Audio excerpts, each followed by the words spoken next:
Welcome to Reverent and Rebellious, a safe space for faith-based conversations on the things that nobody seems to want to talk about these days. We are reverent, we value truth, we elevate scripture, but we are also rebellious. We shatter myths and we destroy dogma, so jump in. Join us, Logan, Pat, and me, the brother Peter, as we get reverent and we get rebellious. What's up, everybody? What's up? Coming to you live from Skynet. Yeah, it is the year. Oh no, we got 3 years, don't we? Ain't it 2029? Is it? Was it 2029 or 2028? I think it's 2029 is when the cyber war Okay. starts. Well, I can't wait for that. Yeah, I got a hammer right here. So many years. Yes. Very, very good. Yeah. Yeah. Now, how's everybody doing? I'm doing good. How you doing? You've been working like a dog out there. Man, we have been running. It's been, when it's dry enough to keep running, I just don't stop. Like, I'm on brag, my taxes were due. I filed an extension. I had to file an extension because I told him, I said, man, I was hoping to have my taxes to you, but it ain't rain to stop me. So I told him, I said, tax is going to have to wait until we get a rainy day. So we have been nonstop. Well, crazy. That's all right. That's good. That's good. You got to make hay while the sun shines, as they say. That's right. And I tell you, I love running at night. Man, it's just something about it. Tractor runs cooler. It's peaceful. Like sometimes I'll just turn off the radio and man, it's just, you kind of can mellow out there. All right. Night is my time, man. I mean, my brain switches on at night. I can think the world is quiet. Everybody else is in bed. And, life is good at night. I'm usually angry at nighttime because it's when I have all my genius ideas and I never write any of them down. See, that's where you go wrong. You got to write them down. I'll have so many ideas. I was like, oh, this is great, blah, blah. Next morning, 10 a.m., 11 a.m., I'm like, what was it? What was I saying last night? What was I thinking about? But Pat, are they really good ideas? At the time, I think they're fantastic. Yeah. Hey, it is funny. I was planting the other night, and it was it was probably 9:00 or so, and it was a weeknight, and everybody was asleep, or at least inside their house, and I was out in this field, and it's pitch black dark, and my lights are shining, and then way across the field, I can see something. This is over in like a couple other fields, and there it is, another farmer. I see this bright tree crested, and he's planting, and we were both planting. I'm like, man, it's that time, man. Get after it. That's it. Somebody else. Yeah. That's hilarious. So, yeah. What do you like to do your planting at night, Peter? Is that when you always preferred to do your tractor running and everything? Absolutely. Absolutely. I'm out there on that little Troy built little pony out there. Yeah. Getting it. Yeah. I know that's when Pat likes to run is at night as well. Yeah. Yeah. Well, I am a nighttime guy. Oh yeah. Well, we want our listeners to make hay for us. There you go. The way we need you to do that is by hitting that like button, hitting subscribe, comment on YouTube, on Spotify, and leave us 5-star ratings. I'm going to give you a little crap. I checked. We haven't had any new ratings in a while, and that makes me a little mad. So we need y'all to leave us those 5-star ratings. We're liable to get a little bit more rebellious on you if you don't step up your game a little bit. That's right. That's right. Well, we did get a couple of comments already, even though the podcast was posted late. The people jumped right on it. We did. Miss Kay, she says, thank you guys. I've always wondered about this scripture. I know Jesus would not have been harsh, but he knows our hearts. He knew the heart of this man. Makes me wonder, would I give up my family for him? And I think it was Peter that replied, said, I wonder about this myself. I wonder about it every day. And then Rhonda says the light went off because it could not complete with all of y'all in the same room together. That's right. Yeah. Yeah. That's Too, right. too much brilliance sitting at that table is Yes. what it was. Well, I really thought it was me and Logan trying to get struck by the Heavenly Father. Yeah, So it could be. Duck and dodge. Yeah. I did. Next time we're in studio, it is fixed, though. Okay. See, you shouldn't have said that, because now next week when we get in there, both of them are going to go out. Probably.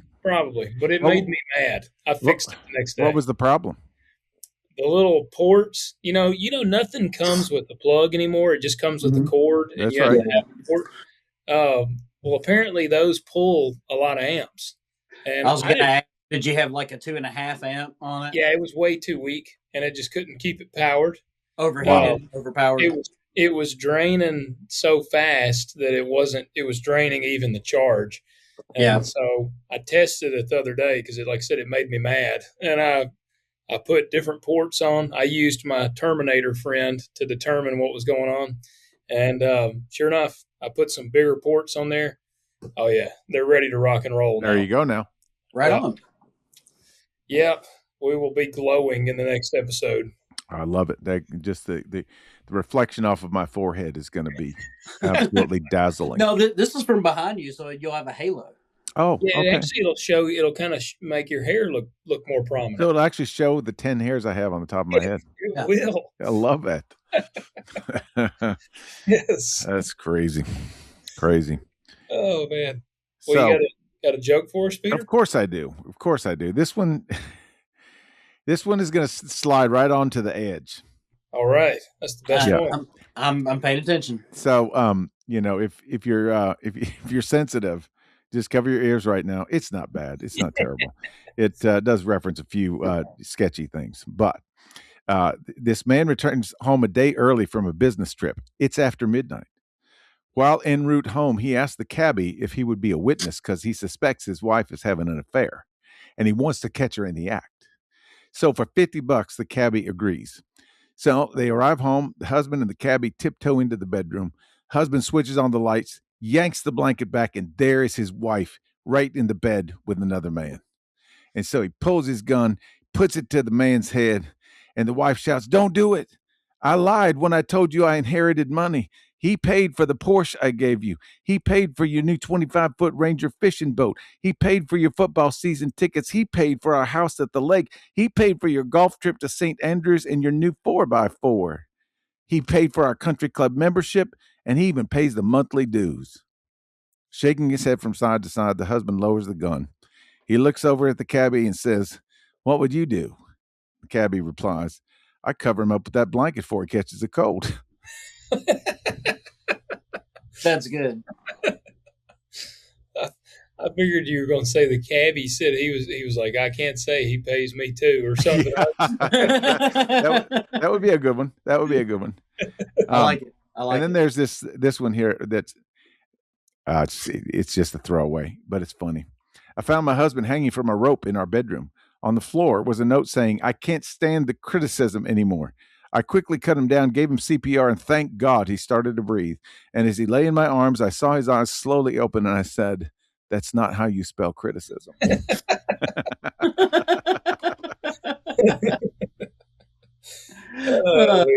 So there you go. Everybody, every man needs a supportive wife.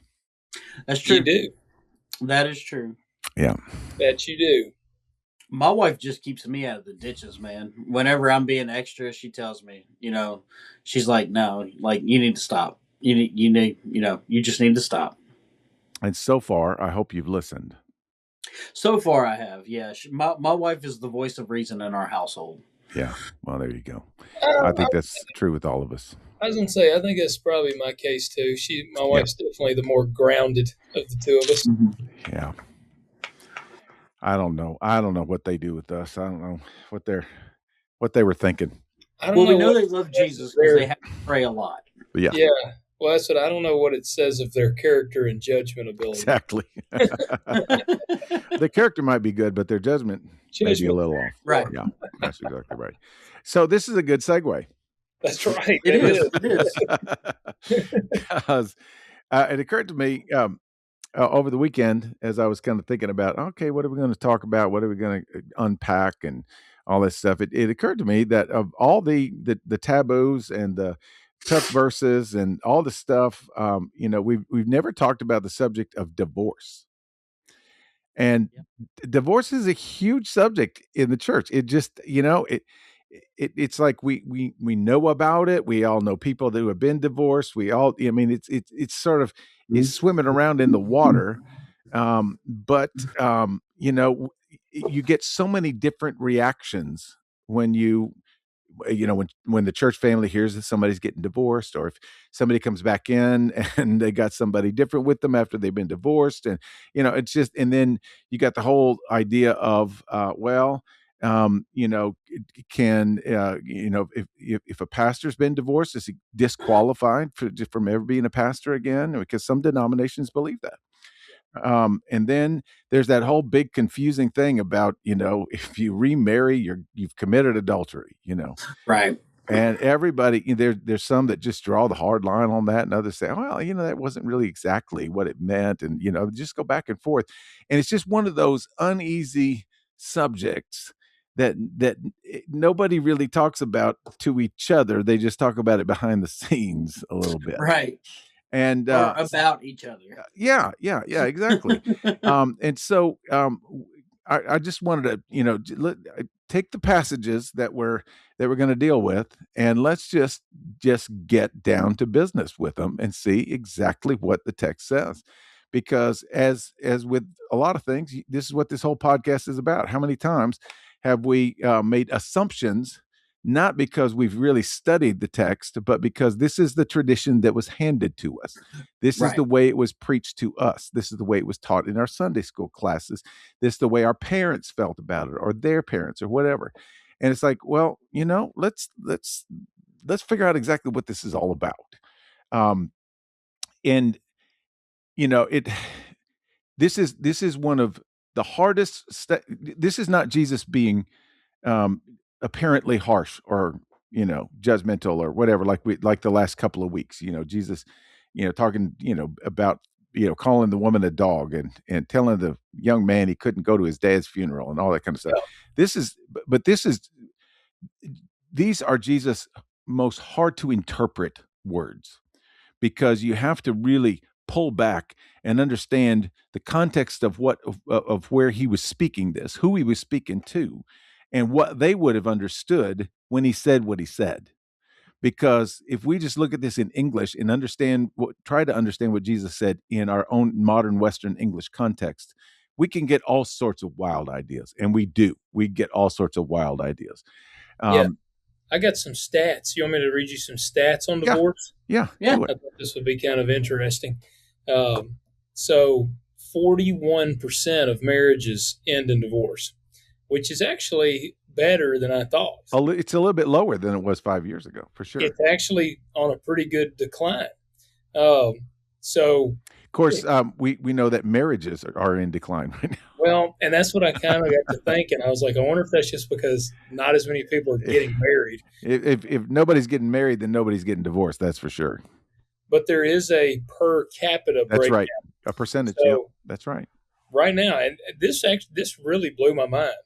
So in 1980, the divorce rate was 22.6 per 1,000 married women. So 22 out of 1,000 women were getting a divorce. What do you think that is at today? Man, I don't know. You think it's up or down? It would feel like it should be up, I think. Yeah, what do you think, Pat? I think that is up. Well, it is tremendously down. Really? Okay. 2.4 out of 1,000. Good Lord. It says it is a historic low, which is crazy. That's crazy. And the average marriage ends in divorce lasts about 8 years. There was another one. So premarital counseling reduces divorce risk by 30%. Man. Only 5% of millennials are currently divorced versus 30% of boomers. Wow. So the millennials, Pat, were beating out the boomers.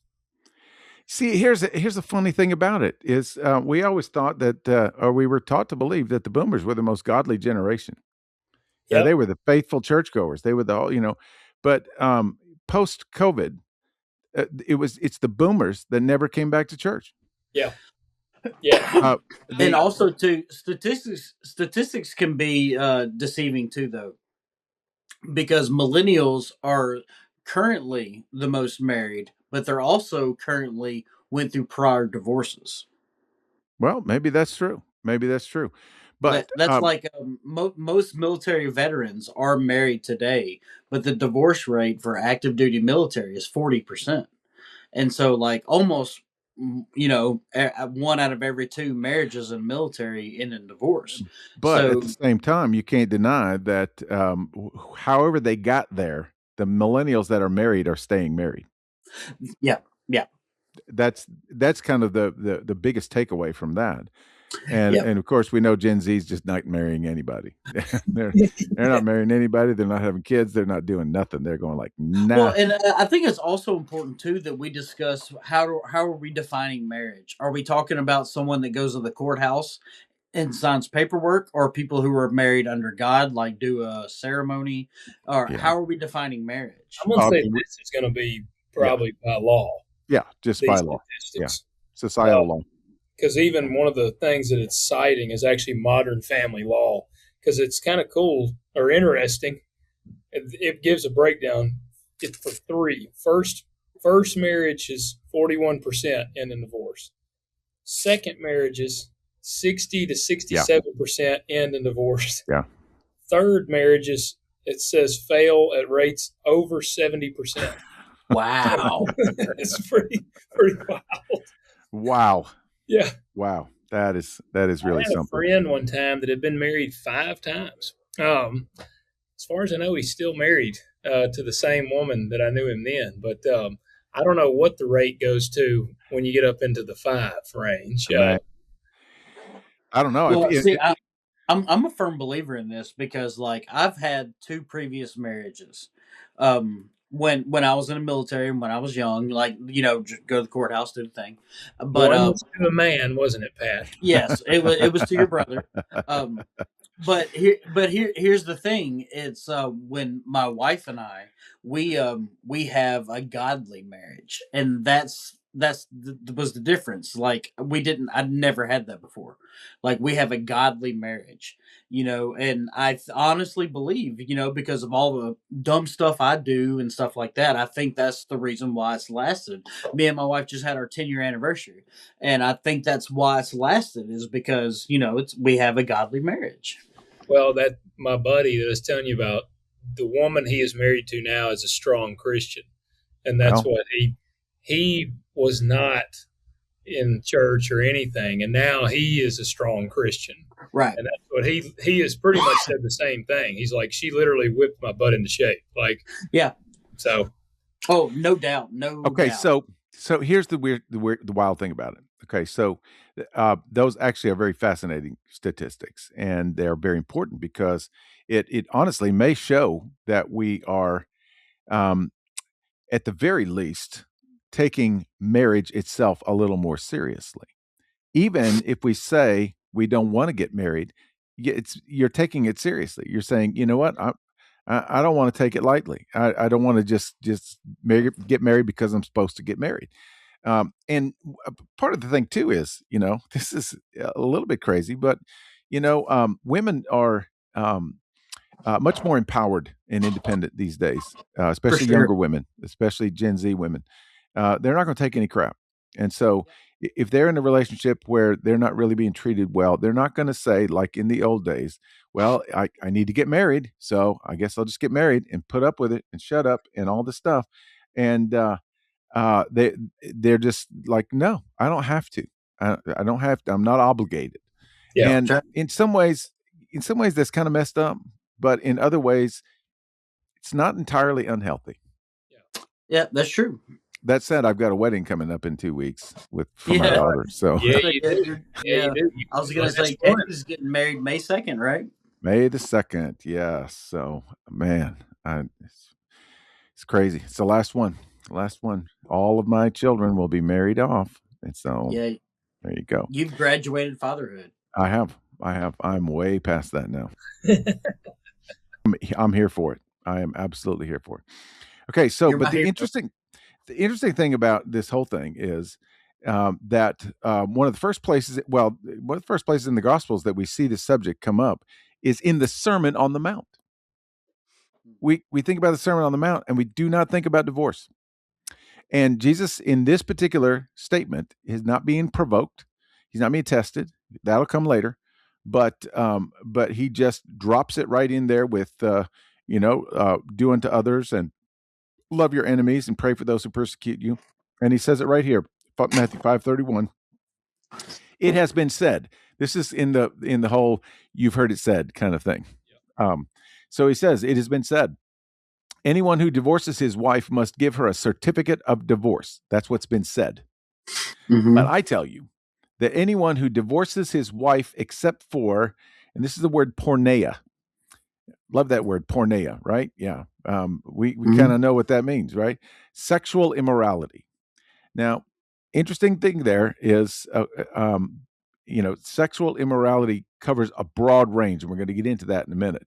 So just tuck that one away, because he's referencing this broad concept. It's not just unfaithfulness.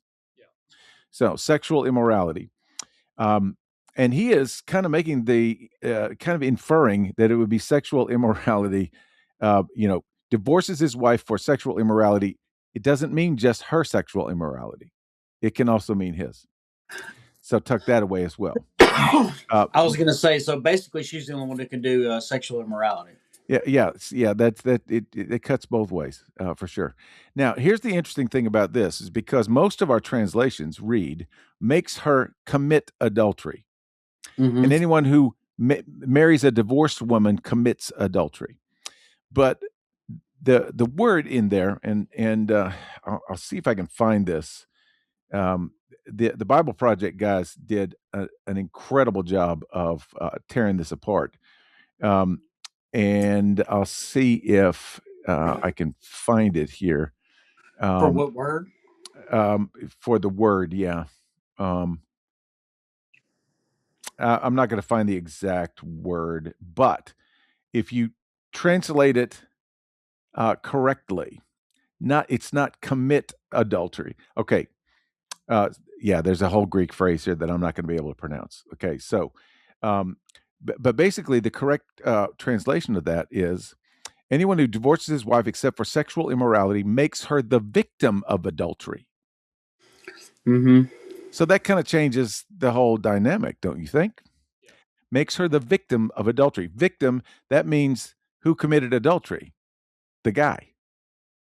If you put your wife away unjustly, you have committed adultery against her, basically. Yeah. That's what it says. It literally says of the wife to suffer adultery. Suffer adultery. That is the correct translation. Muy cuyo. Yeah, it's muy keuthanai. No, I can't do it. I have to sit here and yeah. Okay, so here's how Tim Mackey interprets. This is his translation. He says, everyone who sends away his wife, except on the ground of sexual immorality, he makes her a victim of adultery. And whoever marries a sent away woman, he commits adultery. So basically what Jesus is talking about here is an unjust sending away of your wife. Mm-hmm. Unless there is sexual immorality involved, you cannot send away your wife, or you have violated the covenant to the same level as if you slept with another woman. Yeah, that's exactly what he's saying here. And so, what it is here is he's basically talking about the protection of unjust treatment to a woman. Mm-hmm. He's protecting a woman from unjust treatment, I guess is what I'm trying to say here.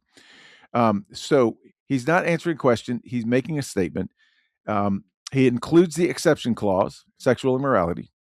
And then basically what he's saying is the man bears the moral weight, not the woman. Yeah. Yeah. Okay. So then we go on to Matthew 19. Now, this is a totally different situation here.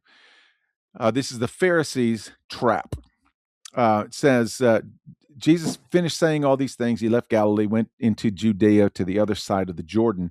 Large crowds followed him, and he healed them there. Some Pharisees came to him to test him. And when it says to test him, what they're trying to do is they're trying to get him to say something that they could basically say that he has invalidated his status, his truth telling, his ministry, his status, that kind of thing. You want to get him in a gotcha. Yep, that's exactly right. And so, listen to this question: is it lawful for a man to divorce his wife for any and every reason? I would not think so. Okay, so we're gonna get into what they're exactly asking in just a minute after we get through the next couple of passages here. But again, tuck that away. They came to test him. Said, "Is it lawful, according to the law, for a man to divorce his wife for any and every reason?" Here's a little hint, a little spoiler alert. There was one camp that said, "Yes, you can for any reason." There was another camp that said, "No, there's only one reason, and that is the sexual immorality thing." So what they're trying to do is they're backing Jesus into a corner and telling him to take a side. And whatever side he takes, they're going to take the other side, and they're going to broadcast it all over social media. Yeah. I mean, that's what we would do, right? Yeah, that's what they're trying to do. Yeah. Okay, so here's Jesus' answer. And as always, Jesus is going to give an answer that they're not expecting, and we'll shut down this whole "I'm going to take a side" thing. Let's put it that way. Okay, so he says, "Haven't you read?" And that's a great phrase. He says it. He says that a number of times. Did you not read your own Bible? I feel like that's like the if you're in like an email back and forth and you say, "Per my previous email." Yeah, that's exactly right. Yeah. He's saying, per the Torah. Yeah. Is what he's saying. Per the covenant documents. He says, "Yeah, haven't you read your own scripture?" He says that at the beginning, the Creator made them male and female, and said, "For this reason, a man will leave his father and mother and be united to his wife, and the two will become one flesh. So they are no longer two, but one flesh."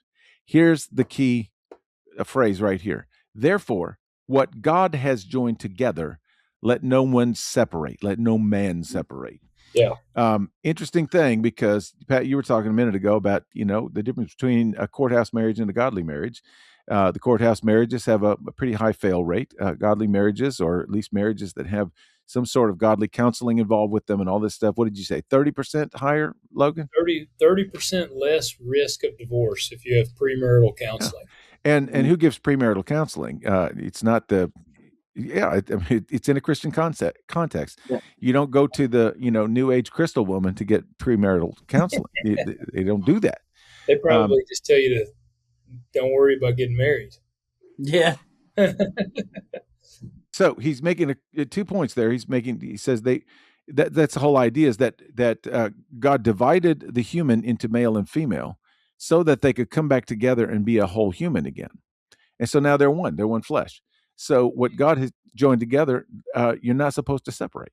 So I'm curious your thoughts on this. Marcy and I were talking about this, and Pat, you kind of alluded, I feel like, to it a little bit earlier when you were talking about somebody married by law, and I think the government's involved in too many things. And No, Marcy say it's not so. Yeah, Shocks me. my favorite movie is Braveheart. And in Braveheart, him and his woman, they, because they're trying to avoid the prima nocta, as they call it, where the guards get to basically sleep with his woman before he does. So they go into the woods in secrecy, and they have a priest come and wed them in the woods. And I told Marcy, I was like, honestly, there's a part of that I kind of think would be pretty neat. Like, let's not even, I mean, we're married legally now, but do you consider if Marcy and I were dating and we came to you, Peter, and we said, Peter, we want you to come to the farm. We're going to go off in the woods. Maybe our parents will be there. We want you to wed us in the woods. Uh, no certificate of marriage, none of that stuff will be signed, but we want you to, under God, pronounce us man and wife, take our vows. You consider that as married as if someone got a state certificate? Absolutely, I would.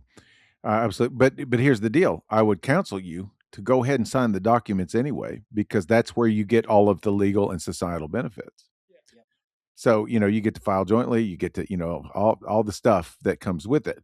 And I've done that, golly, probably half of the weddings that I've done have been something similar to that, where they go, yeah, I married my brother-in-law and his wife on a cliff at Fall Creek Falls, and I thought I was going to fall 600 feet to my death half the time. But they, we did kind of things the same way, but we got the license, and then we, signed it up, and all the different kinds of stuff. But yeah, I don't, the paper stuff is for the state, for the government, so that you can get all of the perks that the government says you should have if you're married. So if you're going to go that far, why not go ahead and do that?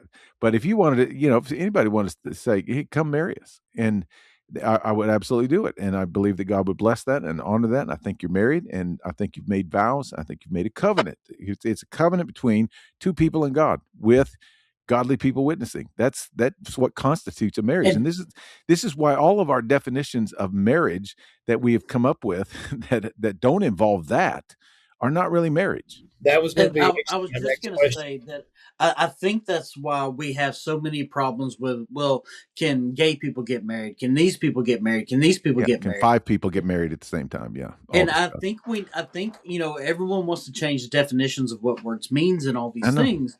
And I would say, unless it's a Christian marriage, because we do have the market on that, we got the corner on that. If people want to do that, let's just start calling it a legal union. Yeah, or you can civil union. Yeah, you can call it whatever you want to call it, and the government can bless it, and the government can give you perks and whatever. I don't care. It doesn't make any difference to me. But it's not a marriage. In my mind, a marriage is just like you said, it's a covenant between a man and one woman under God. And the legal union comes from the benefits that we get from that. And this is why, you can go through all of the clobber passages on, fornicators and homosexuals and all. You can tear those apart and reinterpret those and say it doesn't mean what you really think it means, and all these different kinds of things. And you can jump through all the hoops and do the thing. I always come right back to this verse right here. Because Jesus defines what marriage is right here. Yeah. It's just, have you not read your scriptures? Yeah. That's the only thing that really matters. That's it. Is that God created them male and female.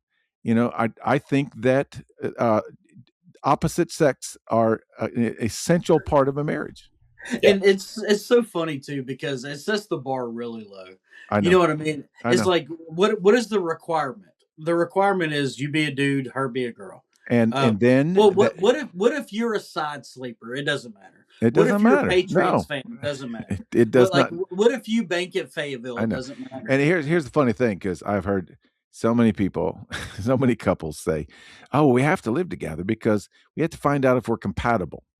Yeah, I've heard that. You know what? You're a man and you're a woman. You're compatible.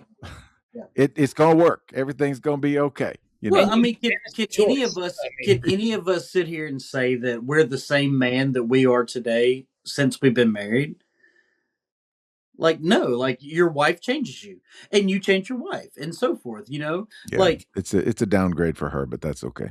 Well, that's what But it's gonna change. It's gonna influence your person. Well, and that was when I was a machinist when Marcy and I got married, and I'll never forget, we didn't live together beforehand, and it was like a week or two before we got married, and this dude comes in there and he's talking. He's like, "Man, so you're getting married this weekend or whatever?" And I said, "Yeah." yeah, man, it's coming up, getting nervous and all that. And he says, so how long have y'all lived together? And I said, actually, we didn't live together.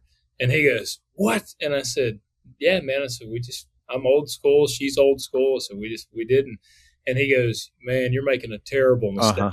I've heard that so many times. Yeah. I said, well, what do you mean? And he goes, well, how do you know exactly what you said? Compatible. How do you know if you're compatible? And I'm like, well, we'll be compatible. I mean, pretty sure somebody's going to figure it out. Yeah. They've been doing it for generations, centuries, all this stuff. I think used to the caveman would just whack her in the head with a big stick and take her to the cave, and they made that work. They made it all work. Yeah.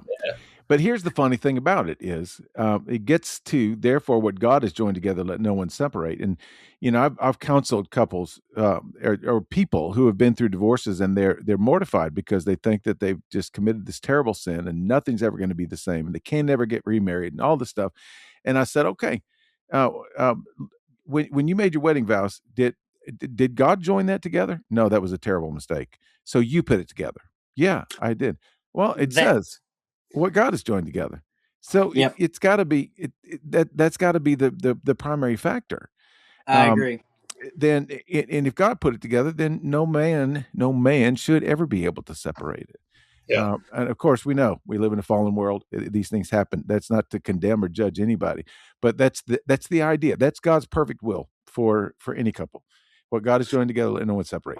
So then they take this in a different direction. They go, why then did Moses command? This cracks me up.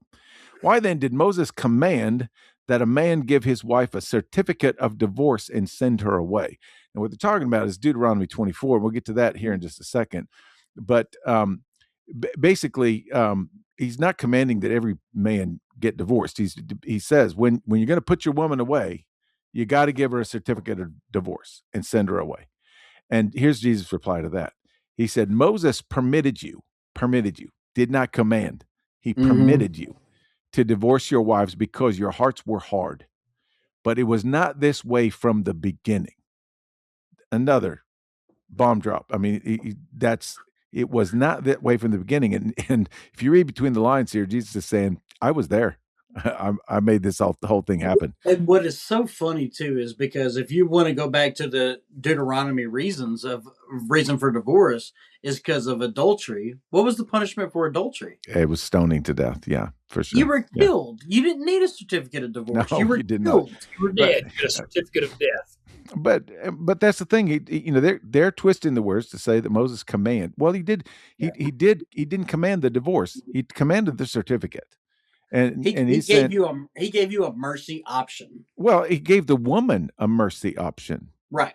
Because now she had something of value that validated her status.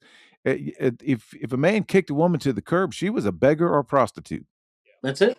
And Moses said, no, we're not going to play that way. That we're not going to just treat women like cattle. And then he says, I tell you, that anyone who divorces his wife except for sexual immorality, there you go with that word again, and marries another woman commits adultery. So again, that is not to say that any divorced person cannot get remarried or they are an adulterous person. He's talking about anybody who casually sends away his wife for any reason except for sexual immorality, and then goes off and marries another woman, has just committed adultery because the whole thing just smells bad. The whole thing is unjust from the very beginning. You're following your preferences and thereby degrading the whole idea of the two are one flesh. So God's not telling you to. So he's not saying if you divorce and remarry that you now need to also divorce again. Exactly. Man, I have heard that. And it just made my stomach turn, because a pastor will tell, people who've been divorced and now are remarried, he will tell them, you need to go back to your original spouse. And it's like, okay, so let's go 3 divorces down the line and let's just create another one. Yeah. That sounds godly. Let's add another one in the mix. Yeah, it was right there in the Bible, Logan. It's right there. Well, that's read it plainly. To the penitentiary. Yeah. That's what's WWJPD. I just love that. That made me laugh. That made me laugh. And you do know the famous sermon that I'm referencing about the shells. I swear you've told me that. Tell me this. You just need to look it up. I can't even do it justice right here. It's an iconic sermon of his that some people revere and other people just laugh at. It's kind of like the footprints in the sand poem. It kind of has that vibe to it. So you can look that up. It's classic, man. Heck, it pulled up immediately. Exactly. Yeah. Reflections on the seashells sermon. That is a big, it's a big deal. That's what I'm talking about. It's interesting. You know where he preached it? No. Memphis. No way.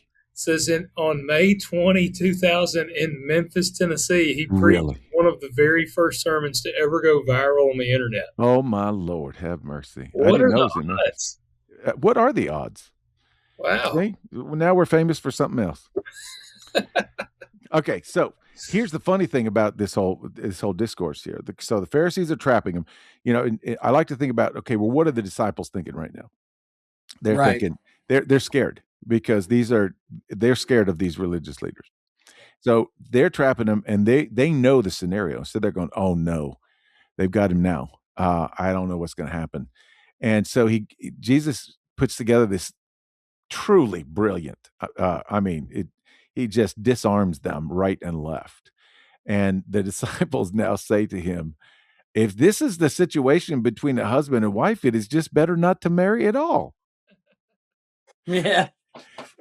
And Jesus basically says, you are right. You are correct.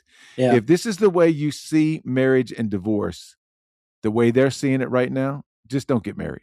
I love that he says not all men can accept this. Yeah, he says not everyone can accept this word, but only to those whom it has been given. And really, he's just saying, hey, I'm sorry, guys, but that's the way it is. If you don't value women, if you don't value your marriage, if you don't see your marriage as being just like it was in the beginning, you got no business being married. Just period. True. That's he's laying it down. And then he goes, you know what? You could be a eunuch. Yep. I mean, that's an option because he says some were born that way and some have made themselves that way for the kingdom. Yeah. He says the one who accepts this should accept it. Yeah. In other words, he's making that contrast again. He's not telling anybody to be a eunuch. He's not telling anybody not to get married. He said, if you're going to get married, you better take it seriously. Yeah. And you better not, think of your wife as a lower creature. That's exactly what he's saying.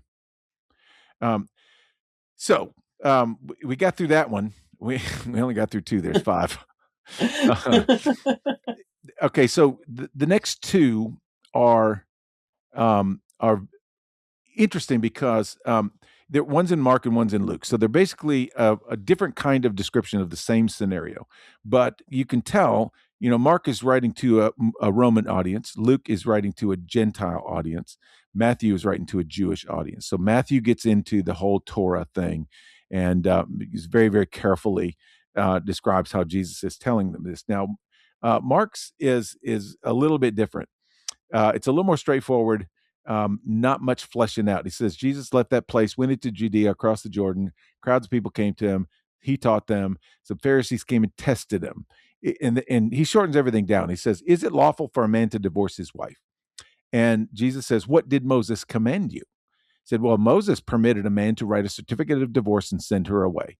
And Jesus says, it was because your hearts were hard that Moses wrote you this law. But at the beginning of creation, God made them male and female. For this reason, a man will leave his father and mother, be united to his wife, and the two will become one flesh. So they are no longer two, but one flesh. Now, notice he includes that line. He echoes Matthew's line right there. Therefore, what God has joined together, let no man separate. And then when they were in the house again, the disciples asked Jesus about this. He answered, anyone who divorces his wife and marries another woman commits adultery against her. So that's a little more clear about who's doing the adulterating here. Mhm. He adds this: if she divorces her husband and marries another man, she commits adultery. So it Mhm. can go both ways in Mark's context, because he's writing to Romans, and under Roman law, women had the right to put away their husbands. Not Right. so in Jewish context. So you can see the differences there, and how Mark is reframing Jesus' words to help them understand a little bit more about what Jesus is saying. And of course, Mark condenses everything, so he's just going to tell it like it is and move on. You get that little spin on it, and then also it's commits adultery against her. He's very much more clear about that. Then we get to Luke 16. It's one sentence. That's all we get from Luke. Luke is not very concerned about this stuff. Yeah. And Luke said, because Gentiles, anything goes, and so he's just kind of pulling him back in a little bit. He says, anyone who divorces his wife and marries another woman commits adultery, and the man who marries a divorced woman commits adultery. That's all you get. Yeah. That's it. Yeah, it's almost as if Luke kind of frames it as almost like a proverb, like Yeah. it's just a statement out there. Yeah. This is what you're supposed to do and not supposed to do. But again, even in the one sentence, you can hear what Luke is saying, that Jesus is drawing a hard line against casual dismissal of wives. That really is the heart of the problem. So then we get into Paul's application of this in 1 Corinthians 7. Now, everybody knows about Corinth, pretty much. They were a hot mess, big old tire fire. And so Paul is going to get a little bit more practical, a little more, granular. And so in 1 Corinthians 7, he says, to the married, I give this command. And then he says, not I, but the Lord. And he's going to be very specific about this. I give this command, not I, but the Lord. The Lord says this. A wife must not separate from her husband.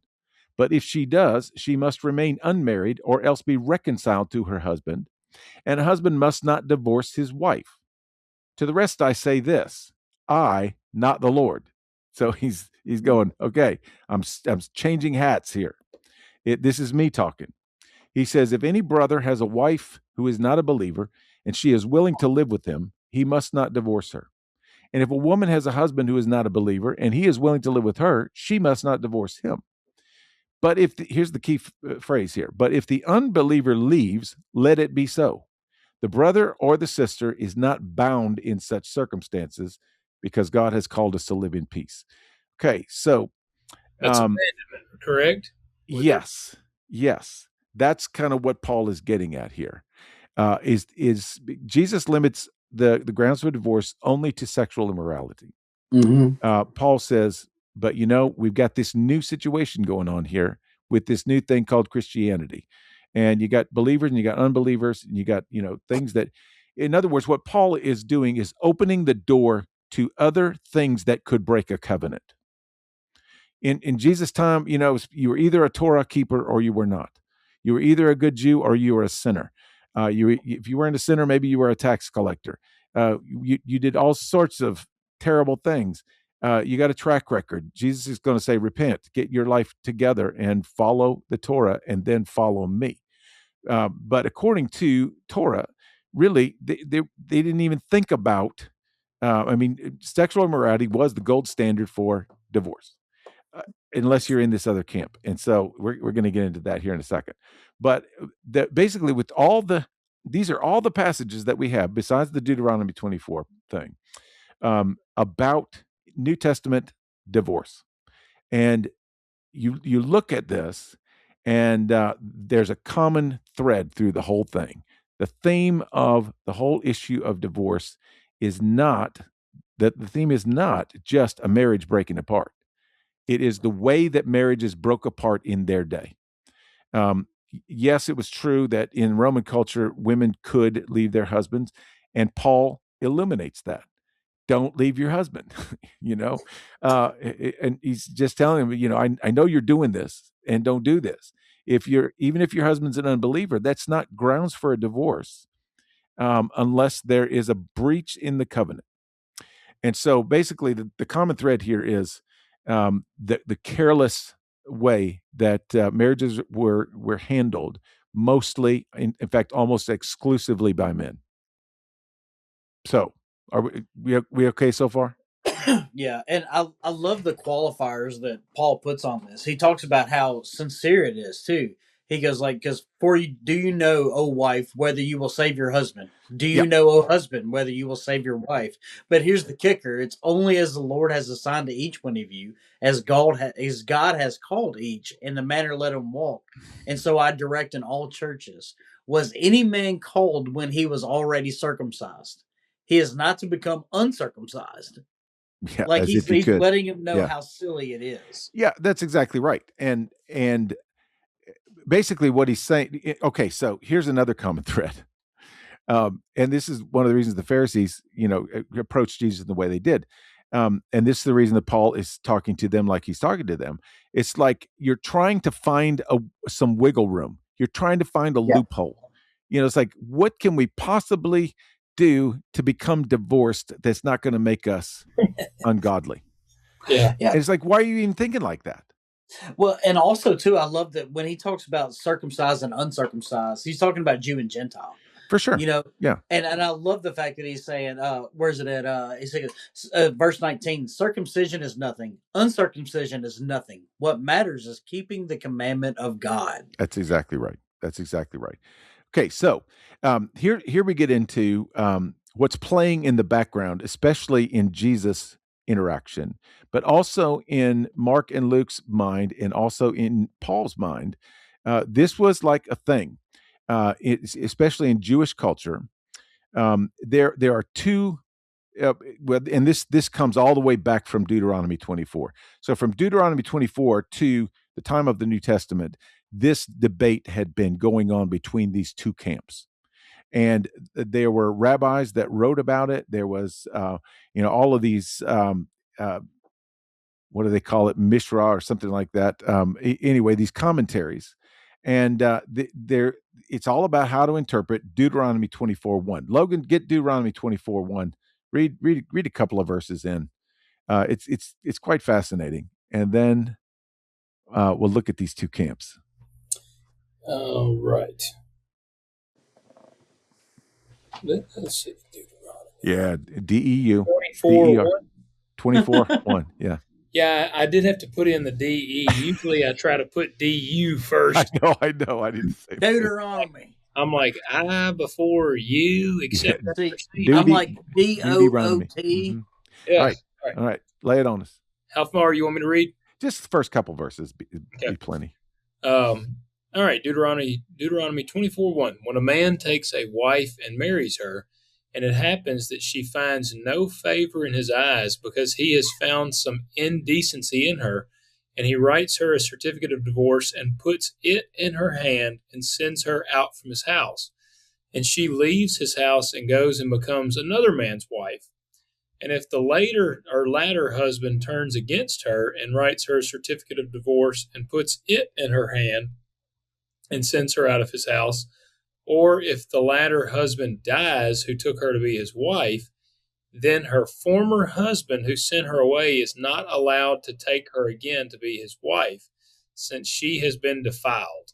For that is an abomination before the Lord, and you shall not bring sin on the land which the Lord your God gives you as an inheritance.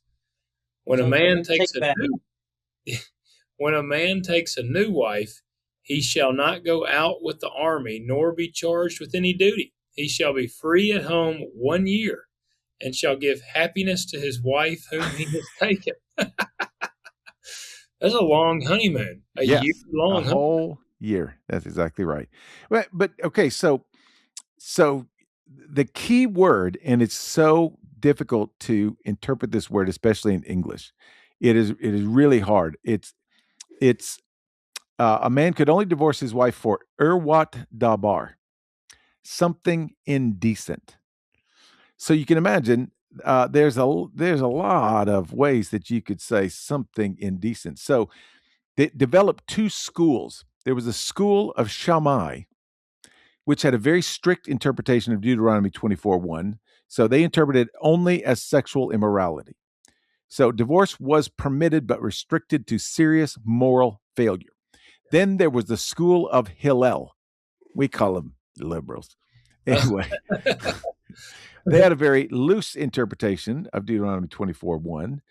They basically came to the conclusion that something indecent could mean virtually anything that displeased the husband. So Hillel's school famously ruled in a ruling that a man could divorce his wife if she burned his supper. Wow. That's It was considered indecent? Indecent, yes. So a lot of first-year marriages ended. Well, Rabbi Akiva, who also became a member of the school of Hillel, went further. A man could divorce his wife if he found another woman more attractive, because then she became indecent. Wow. Yeah. So under Hillel, divorce was essentially a unilateral male right for any reason whatsoever. So where is the woman's position in this debate? Oh, that's what I was just wondering. What does she get to? What's indecent for her in terms of with her husband? There is no defense for that. None. She had no standing in this debate. The entire conversation between both schools is about what men could do to women. Because the woman could not initiate divorce under Jewish law, could not defend herself, could not refuse. She was entirely subject to her husband's decision. And we know that in the days of Deuteronomy, the consequences of being divorced were devastating. Loss of financial support immediately, loss of social status, because a divorced woman was always suspect of moral failure, dependence on male relatives who may or may not have been willing to take her in, possibly poverty, begging, prostitution, no starting over, and because she burned the supper. Yeah. This is what the Pharisees are asking Jesus to weigh in on.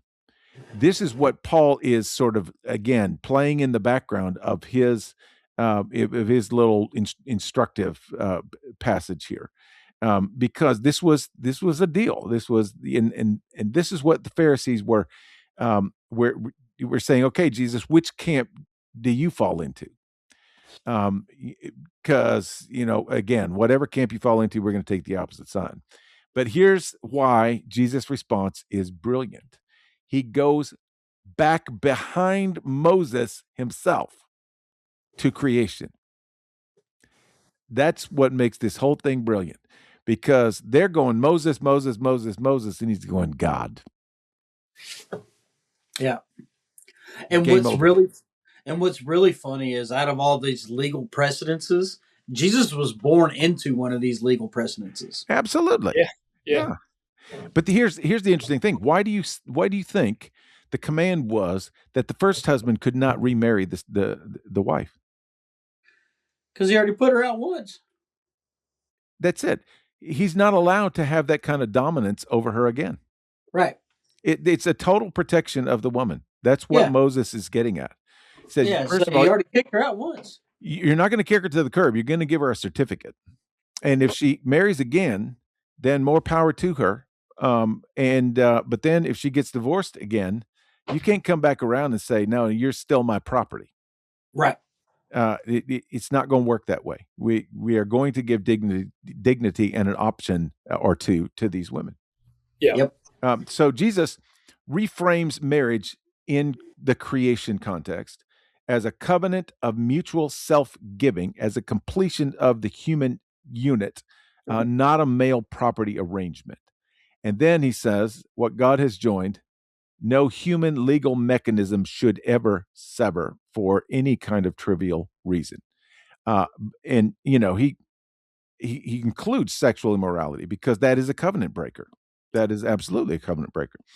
And we'll get to something else about that in just a second. But here's when he talks about anyone who divorces his wife, except for sexual immorality, makes her the victim of adultery, would have been like this is what got the disciples so undone, because they weren't expecting this either. They didn't see this coming, and they're like, "Wow, we've never heard this before," because in the Jewish law of the time, adultery was defined as a sin against a husband, violating the property rights over his wife.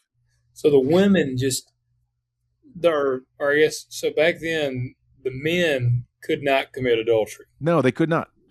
They could literally step outside of the bounds of their marriage, but it was not considered adultery. Well, what's funny is this word we're using for divorce, the Greek word, it's the same word that's used in Matthew 1:19. Joseph, her husband, being a righteous man and not wanting to disgrace her, planned to divorce her secretly and send her away secretly. And let's do another little hyperlink. This same Greek word, if you go to the Old Testament in the Septuagint, is the same word that that says that God divorced his people. Yep. It's the same thing. Why? Sexual immorality. They broke the covenant by worshiping other gods. He describes them as prostitutes, harlots. So a woman could commit adultery against her husband. A husband could not commit adultery against his wife. So she had no legal protection. And if she was divorced and remarried, she was considered the adulterer. Jesus reverses the whole thing. He said, no, if you put her away carelessly and she gets remarried, you're the adulterer. You're the one who broke the covenant. Which, here we go. And Mark says it plainly, commits adultery against her, which was not technically possible under their own law. And Jesus is saying this right to these Pharisees who are trying to put Jesus in one of these two boxes, and he's going like, I got my own box. So he's not legislating divorce law. And so we should not interpret it this way in our own culture. We should take the concepts out of that. What Jesus is doing is building a legal and moral hedge around women who had no protection in the existing system. Right. So if we want to take anything from Jesus' sayings in the Sermon on the Mount and in this debate, that's the one thing that we should take out of it and apply to our own lives. That marriage should not be taken carelessly. Women are not less valuable or to be used. And that Jesus himself in his day basically put a boundary around the women to help give them something to go on. So if we go back to Deuteronomy 24, you read it for us. If a man marries a woman who becomes displeasing to him, he has something indecent, so on and so forth. Again, what do we see here? Moses, in these two schools, both of them got it slightly wrong. Well, one got it really wrong, but then the other one, it's not even totally on point, because Moses is not commanding divorce. He's regulating it. Yeah. This was happening like right and left. And so the certificate is key because it's protection for the woman. She was legally free and was allowed to then remarry. Without the certificate, she's just in limbo. She's neither married nor is she free. There's some sort of, possible character flaw, all this stuff. Moses wasn't endorsing divorce. He was limiting the damage that it caused to women. But so like if she was getting remarried, let's say she's been married, she's got her certificate of divorce, and she gets remarried, does she have to produce her certificate of divorce to her soon-to-be husband? Is that what? I would think that would have to be part of, they made legal contracts, and they would bring the judges in of the town and do the whole thing. Yeah. That's the reason why he says put the certificate in her hand. In her hand. And not file the certificate. You got to give it to her. Yeah. She's got to be able to produce it. She's got to be able to be like, I'm clear, I'm free. She can take it with her. Absolutely. And again, referencing Joseph and Mary, this is what Joseph was going to do to Mary, even though they weren't technically married yet. The betrothal was just as binding as the marriage. Right. And so he was going to put that certificate in her hand. He was going to give her every possible advantage that he could, because he wasn't trying to be a jerk about it. And this is why, Jesus says, Moses permitted you to divorce your wife because your hearts were hard, because you just didn't get it. And so here's, when you hear a sermon on divorce, which I don't know why you would, let's handle divorce in a Bible study. Let's handle it in a, table discussion, where we can talk like this. I just don't always see the value in doing all this stuff from the pulpit. But anyway, so but I've heard divorce sermons. People preaching through the whole book, they get to this and they say, "Oh, well, we better preach about divorce." But most of them say, "Well, this is Jesus' law code on marriage and divorce, and this is how it's supposed to go." Um, but let's ask these questions instead. Who is Jesus talking to? Pharisees who were looking for some kind of ground to dismiss women. Yep. That they're looking for it. What? Because they have been up to this point. Yeah, and they've been endorsing it. What is their reasoning for this? Like, what is it? Just like, are they like the women haters club, like in the Three Stooges? I mean, why are they like this? Pharisees are all they're all about their own dominance and the dominance of the male class. They consider that to be Torah. They consider it to be righteousness. The men rule, and so and some of them are probably wanting Jesus to hold to the strict view, and then others are probably wanting Jesus to go, "Oh no, anything goes," and then that completely validates them. Well, I mean, there's never been religious leaders that try to manipulate scripture to keep themselves and other men in power. Yeah, I know. But, that's never happened. Oh, gosh, yes. How many times do we see the Pharisees talking down to women? Always. Yeah, it's pretty much always. So what is Jesus doing? He's protecting, or what is he talking about? Vulnerable women with no legal protection and the buttholes that are trying to keep it there. What is he doing? He's protecting them. He's not prosecuting divorced people. You should not read it that way. And what's the church supposed to do with this? What does Paul pick up? He picks up exactly what Jesus said. He's build communities where women are protected and valued, not use it as a weapon against divorced people, or just allow free reign with divorce. That's exactly what Jesus was getting at. So then we'll spend the last bit kind of unpacking some of these terms so we can understand them a little bit better, because what we're going to run into now that we kind of covered this whole ground, what we're going to run into is, well, what about things like abandonment? What about abuse? Should women stay in abusive marriages? Is that grounds for divorce? And boy, that's been a controversial topic, because there have been some very well-known pastors that have said, no, abuse is not grounds for divorce. You need to stay there and suffer and persevere, because that's what Jesus did. Well, since we're going to be on that topic, let me bring up 1 Timothy 3 as well. It's what about when it says an overseer must then be above reproach, the husband of one wife, temperate, prudent, respectable, hospitable, able to teach. Yeah, we need to get to that too, because that's where they get. If you had more than one marriage, then you're disqualified. That's where it comes up a lot. Okay, so we'll get to all these. Okay. And we've got 23 or 4 minutes to do it, and we're just that good. We can do it. Okay, so let's talk about this word porneia for a minute. So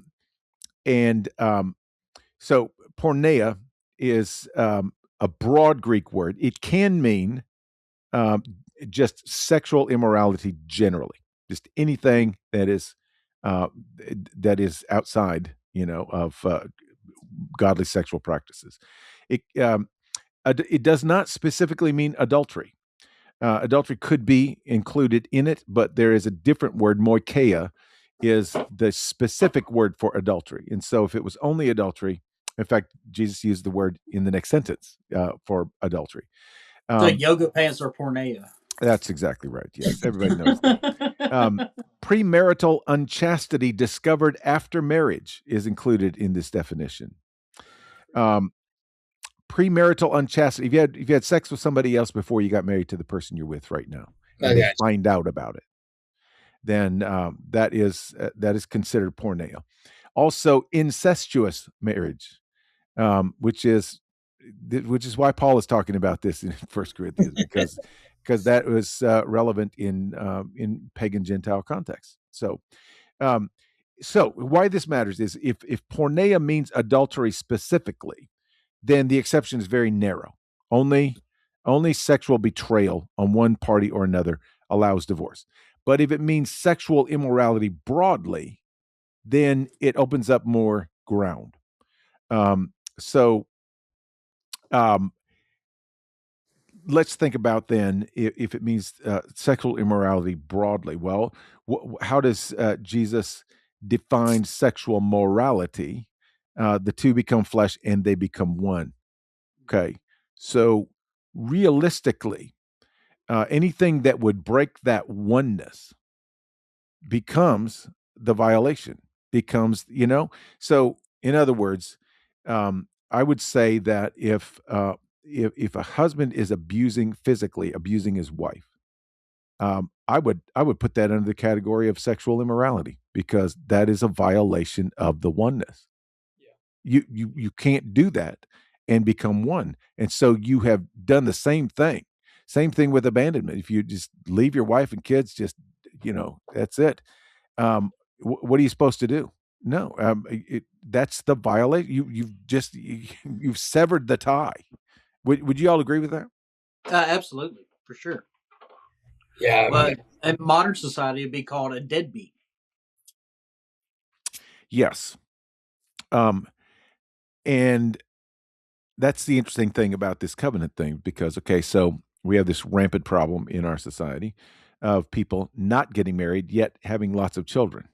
Yeah. Mm-hmm. That is sexual immorality, because you're free to go anytime you want to. There's nothing keeping you to it. Right. And so the same thing, if there's abuse there, or even, I would say, even terrible mental, psychological, emotional abuse, always belittling. You just can't call that the two have become one. They're not one. They are not one anymore. And so I think that, well, the reason that I think that Jesus didn't say that explicitly is because it didn't apply to them in their context at all. They would have had no frame of reference for understanding emotional abuse, or I mean, that was just kind of nobody knew what that was. Yeah, exactly. And so when Paul gets to basically opening that door to there's more than one way to apply what Jesus was talking about, then it begins to make more sense in our context as well. So if you just look at the accounts in the Gospels, this is what Jesus said, so on and so forth, then we have difficulties because we have no way of properly applying this in our own context. I guess is what I'm saying here. You're trying to search for loopholes.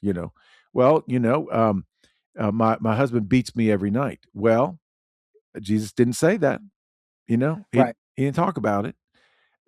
Yet practically, we know that that's not a godly marriage. And so, what do we do? I think there's a fundamentalist view that says, no, you got to suffer through it. Sorry. Well, and isn't there actually a verse where they talk about a non-believer shouldn't marry a believer should not marry an unbeliever?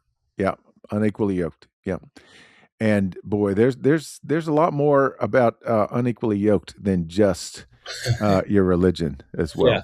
Yeah. And I will go ahead and go on the record and say, as a Christian, as a believer, that if you are in an abusive marriage, yes, you do need to get out. You need to get help. Absolutely. Yeah, absolutely.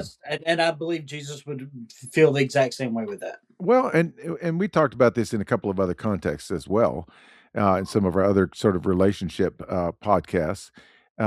Literally, if you are not safe, then you need to go to a safe place. And wouldn't that be, in my opinion, that's abandonment? Like not on her part, right? Whatever. Like the abuser has abandoned the partner.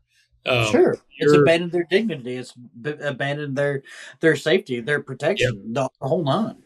Yeah, and that's where like especially I feel like especially for men, I mean, my wife would consider me like her. I protect her, and so like if the protector begins attacking or being abusive, not even just physically, but starts abusing mentally, whatever, then in my opinion, he's abandoned his role as a protector of her. So like that's where I'm like, well, that's abandonment in my Well, mind. the shepherd becomes a wolf at that point. Yeah. Yeah. Yes. And here's a really good explanation of this. I'm going to get to this. This is in this Bible Project article here. Is Well, it's not Peter pulls that fast. up for our listeners. If you're watching and you're like, man, Logan is crying a lot in this one, my eyes are about to drive me nuts. I'm constantly. You're not supposed to rub them when you got allergies. Yeah, I'm sure that's what it is, Nancy boy. Yeah, I'm just crying over here. But and then I did my fan that feels so good is like drying this eye out over here. So I'm just No, Logan is one-eyed over there. yeah. I just I'm not crying, you're crying. yeah. I was constantly rubbing. Okay, here's the illustration. It says he's talking about when are we allowed to divorce? It's Jesus is not giving a new divorce law. He's describing what divorce does. Yeah. When you break this covenant carelessly, you fracture something that was designed from creation, basically. So when you get to Deuteronomy 24, and then you get to Jesus' words, and then you get to Mark and Luke, and even Paul, Tim Mackey writes it this way. He says, imagine a child asking a parent, when am I allowed to expose my body to radiation? A good parent will likely say never. We don't ever want you to expose your body to radiation. We want you to be happy and healthy. Radiation is harmful. It breaks your body down, makes you sick. This is basic wisdom. But the situation changes when the child has stage 4 cancer. Yeah. In this case, radiation can help decrease or eradicate the damage already happening. Radiation treatment still harms good tissue. The presence of cancer doesn't somehow make radiation exposure healthy. But in this awful situation, the damage of radiation can prevent even worse harm from the cancer. Yeah, that's exactly where my brain went. I was like, well, if you got a broken leg, you need that x-ray. Yeah, well, and this is why he says, have you not read the Eden story? If you've not gone back and read how all this stuff was designed in the first place. So this terrible thing is happening, and you're saying, under what conditions can we make this terrible thing continue to happen? Yeah. And he's like, no. No, but since it's happening, then this is the only way. He's to lessen the damage or to mitigate the damage that it's doing to your society by crushing these women. The Pharisees were basically just a bunch of wieners. Man, I'll tell you. They were Baptists, man. Well, there you go. And we come back to also, the society's view of marriage as a contract, but God's view of marriage as a covenant, and covenants are different than contracts. And so the spirit of the Pharisees is really the enemy, because again, like a lot like we do in our context, how close can I get to the line without crossing over? Yeah. How can I make this okay somehow? And Jesus says, it's not okay, but I'm gonna demand that you do the thing that does the least damage. And I feel like if you, in that scenario, like, what would you say? Like, would it be discernment that kind of can guide you on that? If you feel, I mean, we've mentioned before, like if you feel a level of conviction over something, then maybe more or less that's the Holy Spirit. Like, hey, man, probably shouldn't be doing what you're doing. Completely. Well, and I mean, there are certain cases that are cut and dry. I know that that there are many couples that can heal from and get restored from an affair. Mm-hmm. But I always say, if there is an affair, you have every right to walk away right now. Yep. If you choose not to, it's going to have to be a both party thing. It's going to be you're going to have to basically not just restore that covenant, but make a new one. And there are people that have made it work very successfully, and I applaud them. But Jesus is pretty clear. If there's sexual immorality involved, and I would say it doesn't even have to be physical sexual activity.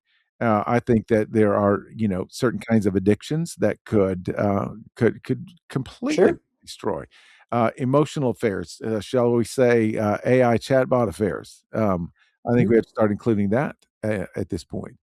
I mean, you either get restored from that, or it's got to be over because you broke the covenant. You just did. Yeah.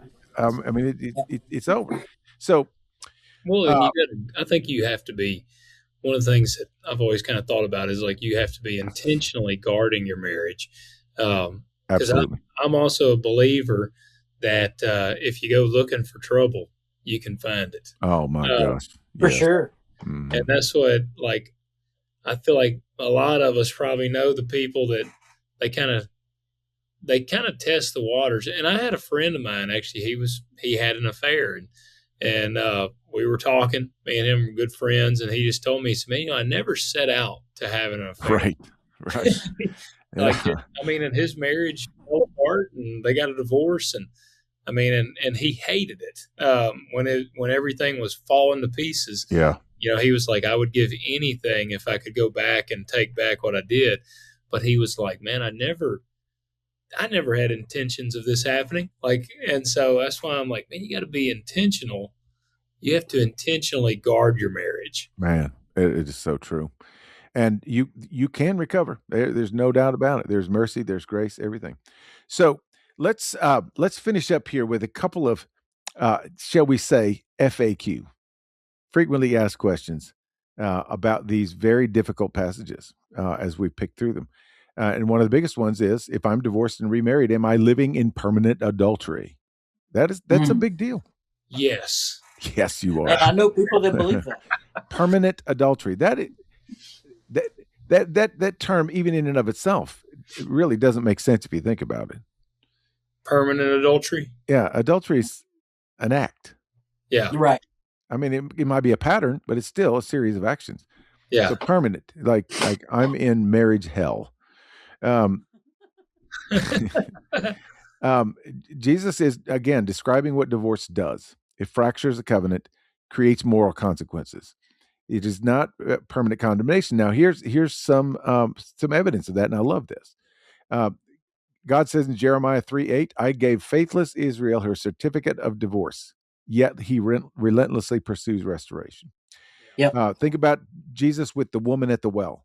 5 previous husbands. She's got a book full of certificates. She has a binder that she carries with her.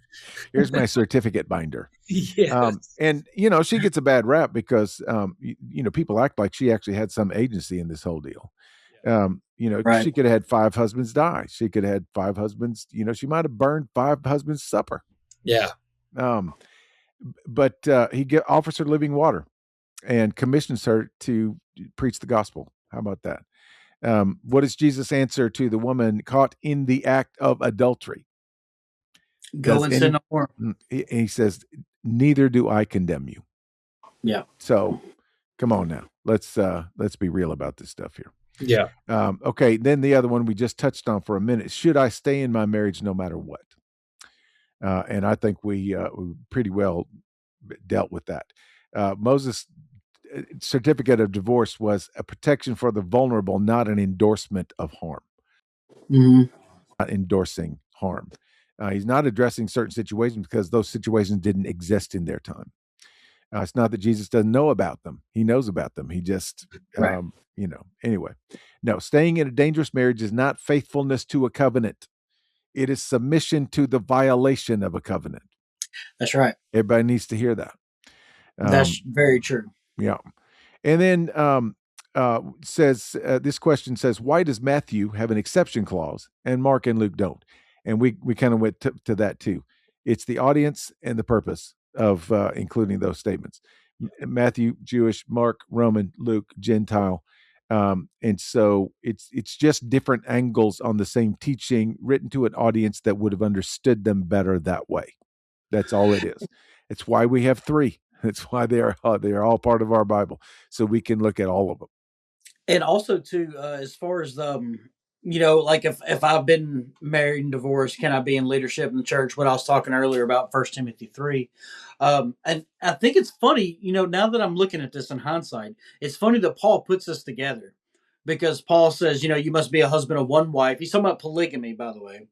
But Yeah, that was the next question. You got ahead of me there. well, and I also love that he says in verse 11, women must likewise be dignified. He's not saying, he didn't say wives.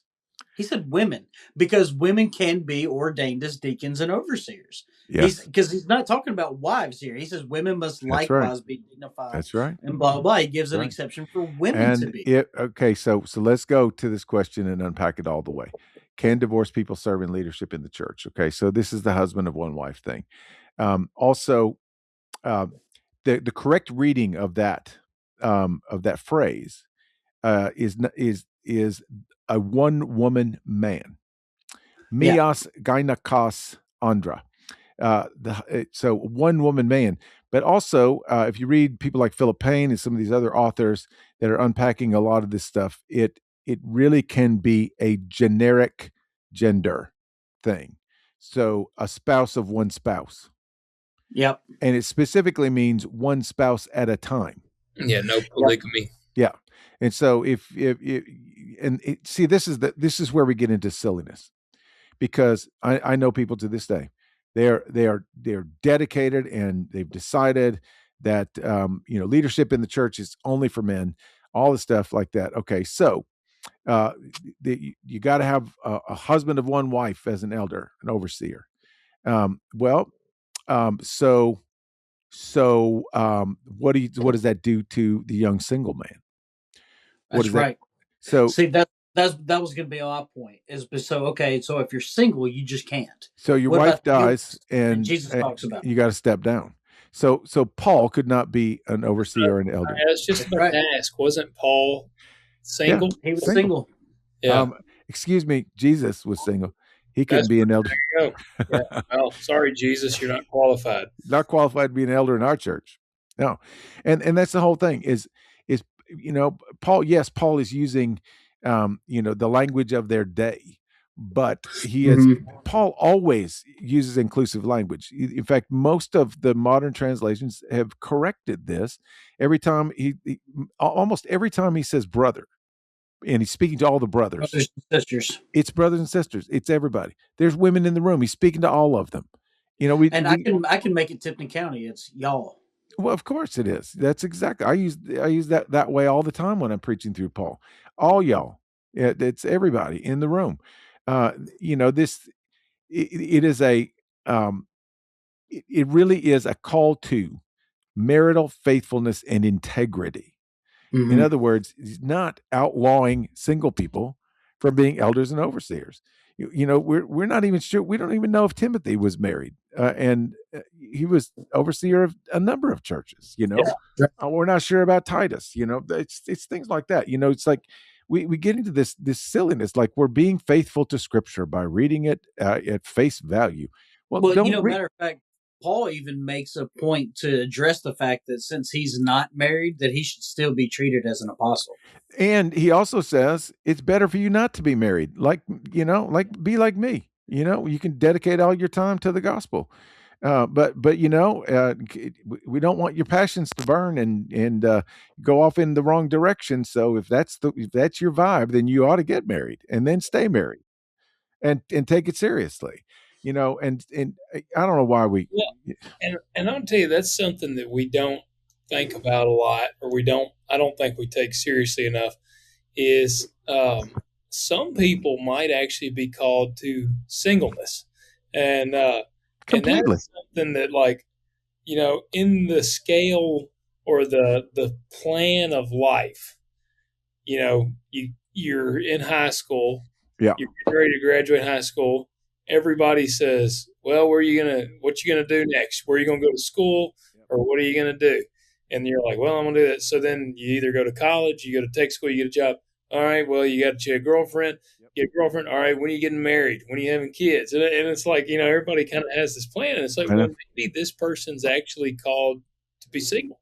And, what's funny is we're all called to be single to a certain degree. Think about it. Moses didn't get married till he was 40. My wife probably feels like she wishes she was called to singleness sometimes. But but here's the thing though, is we think, oh yeah, maybe you're called to singleness. Well, is that so? That's a kind of a divine calling, maybe, Well, why do we not then treat marriage like a divine calling as well? That's right. We just treat it casually, like it's something that everybody ought to do. And this is why Jesus is saying, what God has put together, let no man tear apart. That's why Paul's saying, don't get married unless you're going to take this thing seriously. And even on the singleness thing, I think that we probably, and I'm guilty of this, that guy or girl that's like 40 and they've never been married. You don't even know if they've ever even dated anybody. And I'm notorious, like, well, something's a little off. Yep. Over there. And it's, I know. And that no woman can put up with him. Yeah, but it's like we ought to not think that way. I know. Like you said, Paul was single. I mean, Jesus. It's really tough. If you are a single person called to be a pastor, you're gonna have a hard time actually getting your first preaching gig. You're gonna have to prove yourself more. Because people are going like, oh, well, where's his wife? Where's his kids? What's wrong with him? I mean, it's silly because the greatest preachers in the Bible were single people. So, and then you think about, okay, what about the women in Jesus' genealogy? Rahab, excuse me, Bathsheba. Yeah. I mean, I just don't know. I just don't know how you can just with a straight face get there. Well, you want to talk about disappointing marriages. What about the Mariners, Peter? Come on, man. You have to do this to me right before we sign off the air. Yeah, they lost, man. I know they did. I have got it right here on my second screen. I know exactly what happened. That's why Logan was crying. Yes. It is. I've got my Mariners game pulled up. For sure. And so I suppose the real question is, and this is one of the reasons, again, why we dig into subjects like this and do this podcast this way, is because I think this is one of the things that the church has historically mishandled. For sure. Even if it wasn't preached or taught in the Sunday school class, the side eyes and the talk in the corners and all this stuff, man. What we need to do, honestly, is instead of coming out against this and against that, how about we help people understand what the covenant of marriage is all about? That's right. Hold that up, make that our gold standard, and then focus on becoming a community that lifts everybody up and is all about grace and all about restoration, just like Jesus did in all four of these passages, really, just like Paul did in his thing. It's like, grieve with those whose marriages have failed, whose covenants have been broken, but also don't let people off the hook when they're just casually trying to hop from marriage to marriage and they're not taking it seriously.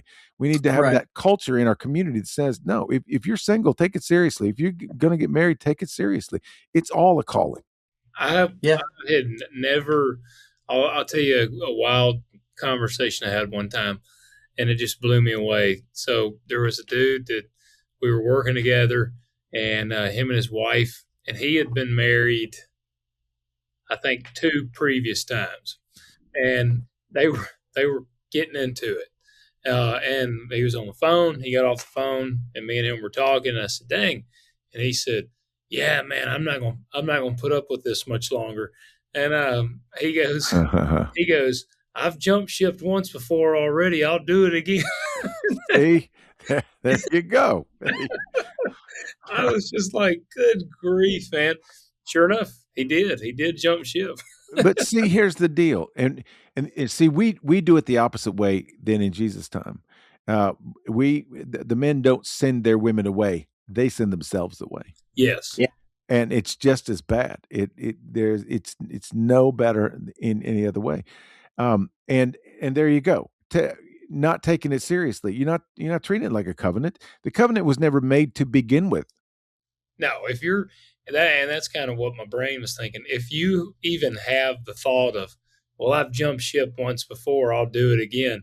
You already ain't. You're not. I mean, in my mind, you're already out of the ship. If you're saying that, completely you out of the ship. I'm with you 100%. Yeah. So I found this this little paragraph, and I think it's pretty brilliant. Yeah, listen to this. Jesus' teaching on divorce is hard, but it's hard in a different direction than we've been told. It's hard on the people who treat marriage as disposable. It's hard on the religious gatekeepers who use the law to wound the already wounded. It's hard on any of us who have looked at a divorced person and thought damaged goods. But for the person who has lived through the devastation of a broken covenant marriage, Jesus has something else to say. He says what he said to the woman at the well. He sees you. He knows your whole story. He's offering you living water. He says what he said to the woman caught in adultery. Neither do I condemn you. He says what he says to every broken thing that comes to him. Behold, I am making all things new. The God who invented marriage is the God of the new covenant, and his covenant with you in Christ cannot be broken. So, if you've been carrying around this baggage, this damaged goods, put it down. It was never Jesus' verdict on you. And if you've been the one pronouncing that verdict on others, repent of the Pharisee in you. Yeah. And if you're in a marriage right now, love your spouse like covenant means something, because it does. From the very beginning, it did. Yeah, that's good. That's good. I have a hard time arguing with that. Yeah, I do too. And I it's interesting because, we've been through, gosh, what have we been through with the hard sayings of Jesus? We've been through, what was the first one we did? Calling the person a dog, or no, we did a couple before then, didn't we? Cheat, tell you real quick. I think I can too. Let's see, what do we got? Jesus called a dog, and then was Jesus being a jerk? Does he advocate for violence? Is it a sin to be rich? Yeah. Did Jesus command self-mutilation? That was the first one. Yeah. That was cut off your hand, gouge out your eye. Then we had it is a sin to be rich, camel through the eye of a needle. And then does Jesus advocate violence? We did, buy two swords and all that kind of stuff. Then did Jesus call a woman a dog? And then last week was Jesus being a jerk? And now, but this one has a little different flavor to it. I think that last paragraph says it beautifully. It's a hard saying, but it's hard in the exact opposite way as all the other ones, because it makes it hard to ignore what he's talking about when he's talking about marriage and divorce and everything else. He's just basically anti-judgment in the whole thing, understanding that in a broken world, covenants will be broken, and God knows what it's like to have a covenant broken multiple times. So, he understands everything of that. So anyway, that's about all we can wring out of that one. Yeah. That's a pretty good deal. Jesus protecting the women, not prosecuting the divorce, all this stuff, it's always about covenant and grace. So let us know what you think about that. See, I want to know if this either enlightened you in any way, maybe set you free in a couple of ways, maybe helped you take a deep breath in some ways.